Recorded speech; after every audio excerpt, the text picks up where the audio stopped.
अब हम देखते हैं बेटा क्या कि गुणनखंड सार गुणनखंडों विधि की गुणनखंडों की विधि, मतलब कि फैक्टराइजेशन के थ्रू हम कैसे मतलब कॉमन फैक्टर निकाल सकते हैं। ठीक है, मतलब क्या है समझो, मैं इस चीज को बताती हूँ आपको। हाँ, मुझे आंसर करना है। विशाल की आईडी से बेटा मैं सेकंड टाइम बोल रही हूँ, बोलो क्या बोलना है आपको, क्योंकि आप बहुत डिस्ट्रैक्ट कर रहे हो। मुझे आंसर करना था। हाँ जी, हाँ, क्या कह रहे हो, समझ नहीं आया। आंसर करना नहीं आता मुझे। क्या सॉल्व करना नहीं आता? एक तो आप पहली क्लास लगाई है ना अपने, इससे पहले आए हो आप क्लास में? Yes ma'am. कब आए हो बेटा? लास्ट क्लासेस में तो आप नहीं थे। आज जाऊँ मैम? हाँ, क्या सॉल्व करना नहीं आता आपको? सवाल है। अच्छा ठीक है, तो बेटा जो अभी मैं पढ़ा रही हूँ ना उसे ध्यान से सुनो, आप क्लास के बाद 5 मिनट रुकना, हम बात करेंगे, ठीक है? हाँ हाँ। मैं अभी क्या बता रही हूँ बच्चे आप लोगों को कि आपके पास मान लीजिए कोई भी दो मैंने गुणनखंड दिए, आपको पता है ना गुणनखंड क्या होते हैं? जल्दी बताओ, यस और नो। गुणनखंड हम किसे कहते हैं? मान लीजिए मेरे पास कोई बीजीय व्यंजक है, उनके अंदर जो पद है अलग, हर एक पद को मैं अलग अलग लिख दूं तो उनको मैं क्या कहूंगी? गुणनखंड कहूंगी, है ना? यस यस, बिल्कुल सही। जैसे मेरे पास सपोज करो मैं यहाँ पर लिख रही हूँ 2x+5, तो ये एक बीजीय व्यंजक है, याद है ना? इस बीजीय व्यंजक के पद क्या हुए? दो पद हुए, 2x और 5, है ना? तो मैं इसके गुणनखंड कौन कौन से बोलूंगी? गुणनखंड कैसे हो जाएंगे इसके? 2 गुना x और 5, याद है ना? ये हमने किया था। ठीक है, अब मैं आपको बताती हूँ कि सार गुणनखंड क्या होता है, कॉमन फैक्टर क्या होता है। ठीक है, वह गुणनखंड जो सभी पदों में उभयनिष्ठ हो उसे सार गुणनखंड कहते हैं। मतलब समझो, मान लो मेरे पास ना दो गुणनखंड है, ठीक है? मेरे पास दो गुणनखंड है, मैं लिख रही हूँ 12xy प्लस में 6x, ठीक है? मैंने बोला इस दोनों के ना आप मुझे सार गुणनखंड बताओ या कॉमन फैक्टर बताओ, तो आप क्या करोगे? आप सभी को इसके गुणनखंड करने आते हैं? 12 को मैं कैसे लिख सकती हूँ बेटा, जल्दी बताओ, 12 को मैं 6 कैसे गुना लिख 2, सकती हूँ? 6 गुना 2 या 4 गुना 3। यस, या 2 गुना 6 गुना x गुना y, यही होगा। यस और मैं मैम। 6x को कैसे लिख सकती हूँ? 6 गुना में x, ठीक है? अब इन दोनों में कॉमन क्या है? देखो 6 और x इसमें भी है, 6 और x इसमें भी है ना? तो यही आपके क्या हो गए? 6x कॉमन का फैक्टर। क्या हो गया? सार गुणनखंड। मैं और एग्जांपल दूंगी बच्चा, डोंट वरी। इतना बताओ समझ आए? जो जो दोनों के ना, दोनों के अंदर प्रेजेंट हो उसे हम कहते हैं सार गुणनखंड। मतलब मेरे जितने भी पद है जिनके अंदर मैं चाहती हूँ कि मेरे सार गुणनखंड निकल के आ जाएं या कॉमन फैक्टर निकल के आ जाए, मैं देखूंगी उनके ना मैं गुणनखंड कर करके लिख लूंगी छोटे से छोटा, ताकि मुझे निकाल के पता लग सके कि इसके सार गुणनखंड क्या हो सकते हैं। छोटे से छोटे फैक्टर बना लो, गुणनखंड कर लो। गुणनखंड बनाने सीखे थे ना हमने पदों के, जब स्टार्टिंग में हमने जब सीखा था बीजीय व्यंजक का, है ना बच्चा? यस, बिल्कुल सही। देखो मैं और बताती हूँ आपको, और अच्छे से समझते हैं इस चीज को। जैसे मेरे पास एक क्वेश्चन है, वो कहता है 12x(y)2 और 6, ठीक है? आपसे वो दो पद दे दिए उसने और कहा इसके ना सार गुणनखंड बताओ। मैं बताऊं मैम? हाँ बेटा, एक दो और लेती हूँ फिर मैं आप लोगों से पूछूंगी, ठीक है? Don't worry. तो मैं क्या करूंगी, मैं पहले ना इसके गुणनखंड इसको तोड़ तोड़ के लिख लूंगी। 12 को मैं लिख सकती हूँ 6 गुना 2 गुना x, और y(2) का मतलब क्या है? y हमारा 2 बार गुना हो रहा है, ठीक है? और 6 को मैं कैसे लिख सकती हूँ? 6 को मैं 6 ही लिख देती हूँ, वैसे मैं 6 को भी लिख सकती हूँ, क्या लिख? 2 गुना 3 मैम। 2 गुना 3 लिख सकती हूँ मैं, और इधर भी 6 को चलो 2 गुना 3 लिख देती हूँ, ताकि आप लोगों को इजी रहे कि छोटे से छोटा गुणनखंड कर दिया। तो अब इसमें दो को कॉमन क्या दो है? को हटाओ मैम। मैम 2 को हटाओ मैम। 2 गुना 3 के बाद दो दोबारा गुना 2 है। यस, 2 गुना 3, तो 6 मेरे पास यहाँ पर क्या आ गया? सार गुणनखंड आ गया, या फिर कॉमन फैक्टर आ गया। हिंदी इंग्लिश में बोले तो कॉमन फैक्टर आ गया। क्या मेरी बात समझ आ रही है सभी को, या किसी को डाउट है इस चीज में? जल्दी बताओ। मैम एक बार और समझाना। एक बार और बताओ, ठीक है बेटा। देखो मैं क्या बोल रही हूँ, सार गुणनखंड क्या होता है, जैसे जितने भी उसने पद दे दिए उसमें से जो कॉमन होगा, सब में प्रेजेंट हो, उन्हें हम बोलते हैं सार गुणनखंड। जैसे मैं यहाँ पर देखो इसका ही बताती हूँ, मैंने ना 12xy को कैसे लिख लिया, 12 को मुझे पता है 12 के फैक्टर बना लो, पता है ना आपको बनाते कैसे हैं। ये देखो 2 पे जाएगा 6 आ जाएगा, फिर 2 पे जाएगा 3 आ जाएगा, फिर 3 पे जाएगा, तो इसके फैक्टर्स क्या हो गए, गुणनखंड 2 गुना 3, है ना। और x y की घात 2 का क्या होगा, गुना में x गुना में y गुना में y, यही होगा ना। और मैंने 6 के भी बना लिए, 2 और 6, दोनों में कौन कौन सी चीजें कॉमन है, दोनों में कौन कौन सी चीजें प्रेजेंट है, 2 और 3 इसमें भी है, 2 और 3 इसमें भी है, तो दोनों में प्रेजेंट है, उसी को हम कहते हैं सार गुणनखंड। जो दोनों में प्रेजेंट हो उसे हम कहेंगे सार गुणनखंड। समझ आया, जल्दी बताओ।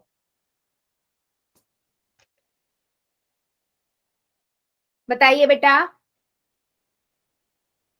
बहुत बढ़िया, ठीक है। सो आगे आते हैं, एक और लेते हैं एग्जाम्पल, ठीक है। हाँ मैं तो बताऊंगा।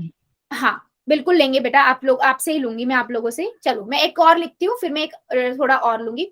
मेरे पास है बेटा 4xy, दूसरा है मेरे पास 2x की घात 2, और तीसरा है मेरे पास 6y की घात 2। अब मुझे इसमें से बताओ कौन सा सार गुणनखंड होगा, अपनी अपनी कॉपी में करो और मुझे फिर बताओ।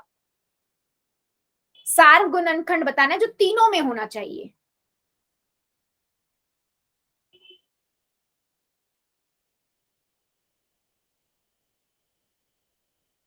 बेटा पूरी क्लास को ये काम है।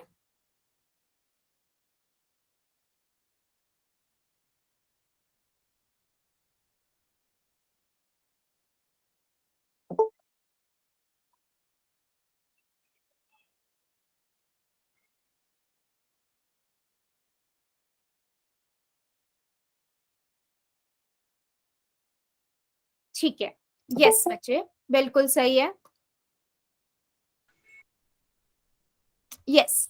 तो मैंने क्या किया, पहले 4xy के गुणनखंड किए, तो कितना हो जाएगा, 2 गुना में x गुना में y। फिर मैंने इसके किए 2 गुना में x। 2y कॉमन है मैम इसके। हाँ बेटा, हम 2y कॉमन है मैम इसके अंदर। 2y, तो बेटा y तो इसमें है ही नहीं, बीच हम वाले में। पहले में तो मैम y है। लेकिन बेटा दूसरे में नहीं, तीनों में होना चाहिए ना कॉमन। यस मैम, इसलिए तो मैम फिर तो मैम 2 कॉमन है। 2 में ही कॉमन है, हाँ जी। अब आपने ये लिख लिया, अब देखो कौन सा नंबर है जो सब में है, 2। ये देखो सिर्फ 2 ही है जो तीनों में है कॉमन, और तो कुछ है ही नहीं, सिर्फ 2 है। तो आप क्या बोलोगे, मैम सिर्फ जो 2 है वो यहाँ पर सार गुणनखंड है, कॉमन फैक्टर। जल्दी बताओ, मेरी बात समझ आ रही है या अभी भी किसी को डाउट है, जल्दी बताइए। No problem ma'am. बाकी बच्चे भी बता दो। बहुत बढ़िया, चलो फिर एक क्वेश्चन का सभी बच्चे आंसर दो। मेरे पास है एक क्वेश्चन, x y की घात 2 z, ठीक है। दूसरा है मेरे पास 25x की घात 2 y z। तीसरा है मेरे पास 16x y z की घात 2। चलो इसका सार गुणनखंड बताओ, तीनों पदों में से, तीनों पदों का निकाल के सार गुणनखंड बताइए।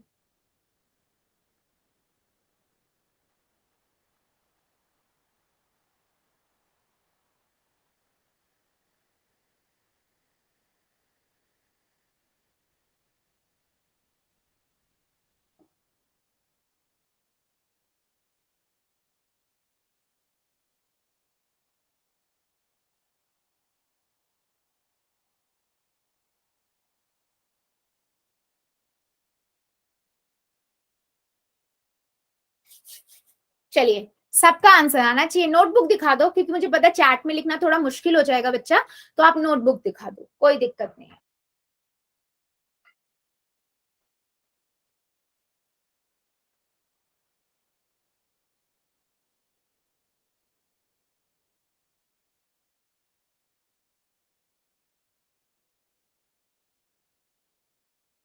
वेरी गुड, हाँ जी बिल्कुल सही है, बिल्कुल सही है। शर्मा जी की आईडी से वेरी गुड, तनुज के आईडी से very good, doctor Ramesh Sharma की आईडी से वेरी गुड, राजेश की आईडी से नहीं बेटा, थोड़ा सा मिस्टेक किया हुआ, चेक करो आप, थोड़ा सा मिस्टेक है। प्रीति झांगरा की आईडी से वेरी गुड, सुनीता कुंद्रू की आईडी से वेरी गुड बेटा, हाँ जी, हिमांशु की आईडी से वेरी गुड बेटा, अभी की शर्मा की आईडी से वेरी गुड। देखो मैंने क्या किया, मैंने इसके फैक्टर में फॉर्मूले x y की घात 2 का मतलब क्या है, y को 2 बार गुना करूं, है ना, और z को z। अगर मैं इसका करूं तो कितना हो जाएगा, 25 के बना लो 5 गुना में 5 गुना में x की घात 2 यानी कि 2 बार x है, y गुना में z, ठीक है, और इतना कितना हो जाएगा 4 16। तो इसको 8 गुना 2 हाँ वैसे x गुना आप 2। लोग काफी बना सकते हो अगर आपको और इसके कॉमन दिख रहे होते, वरना मैंने यहाँ पर सिर्फ 8 गुना 2 लिखा, x गुना में y गुना में z गुना में z। अगर आप सब में देखो तो क्या क्या कॉमन आ रहा है, देखो x इसमें x है, एक सेकेंड, इसमें एक x, इसमें एक y, इसमें एक z है, यानी कि x y z। इसमें भी देखो x है, एक y है, एक z है, ठीक है, इसमें भी x है, y है, z है, ठीक है, यानी कि x y z तीनों में कॉमन है। तो हम क्या कहेंगे इससे कि सार्व गुणनखंड इन तीनों पदों का क्या है, x y z। जल्दी बताओ, क्या अभी भी कोई एक ऐसा बच्चा है जिसको दिक्कत हो इसे सॉल्व करने में? अगर बेटा है ना, कोई दिक्कत नहीं है, ऑनेस्टी से बता दो, मैं एक दो और एग्जांपल ले लूंगी, नहीं तो फिर मैं एक क्वेश्चन पूछूंगी, ठीक है। चलो पोल में पूछूंगी बेटा, पोल में पूछूंगी। अच्छा चलो एक और बताओ मुझे, मेरे पास है 25a की पावर 2 24b की b प्लस 23c, ठीक है, जल्दी बताओ इसमें क्या कॉमन है?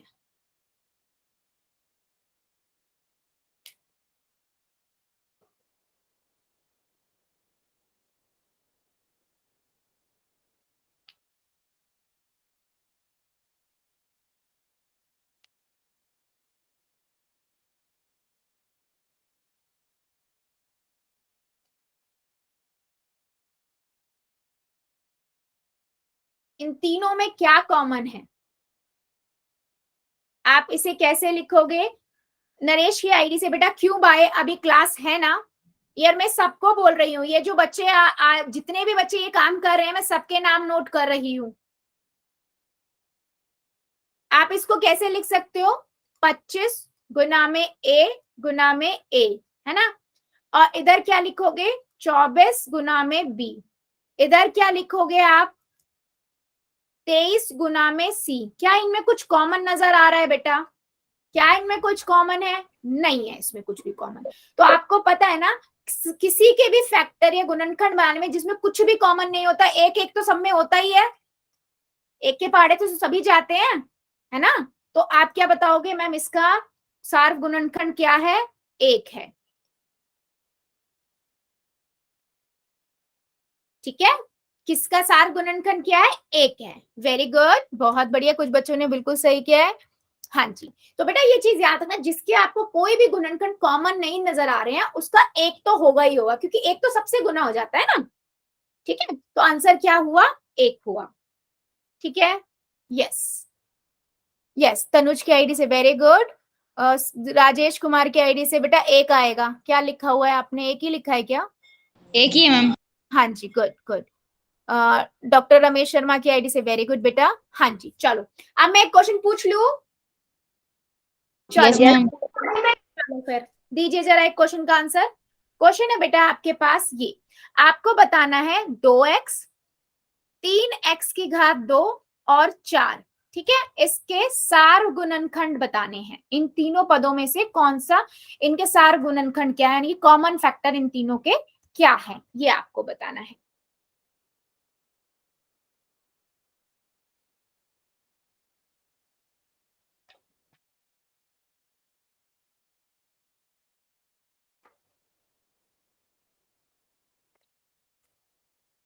Done ma'am.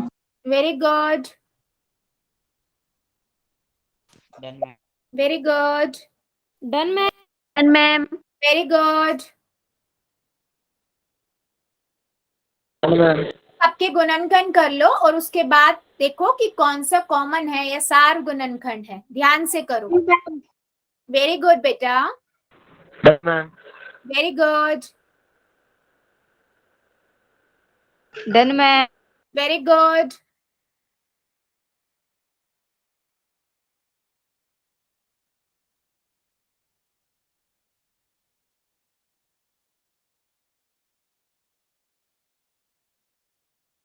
वेरी गुड, जितने बच्चों ने कर दिया गुड, और जो अभी रुके हुए हैं करिए जरा सभी, सबका आंसर चाहिए मुझे।